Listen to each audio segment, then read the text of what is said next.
Be certain of मतलब और इस्तेमाल सीखते हैं 2 मिनट के अंदर अंदर। एच फॉर हिंदी 1 to 1 पर अगर नए हैं तो सब्सक्राइब करने के साथ ही शुरुआत कीजिएगा, फॉलो कर लीजिएगा। अच्छा, ये वाला पार्ट यहाँ पर गलत रह गया। देखिए, अब ये कॉन्फिडेंट के बदले सर्टन लिख देते हैं।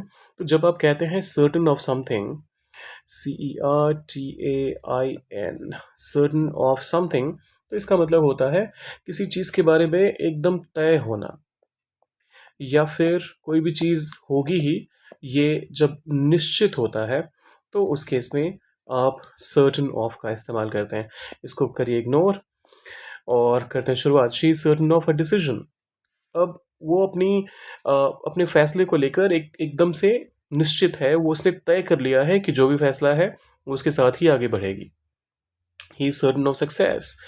वो इस सफलता को लेकर, अपनी सफलता को लेकर बिल्कुल आश्वस्त है। वो उसने तय कर लिया है कि उसे सफलता मिलेगी ही मिलेगी। उसने निश्चित कर लिया है कि उसे सफलता मिलेगी। We are certain of the facts.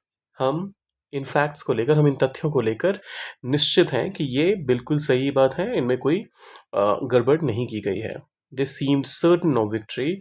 वो लोग सर्टन दिखे, वो निश्चित दिखे।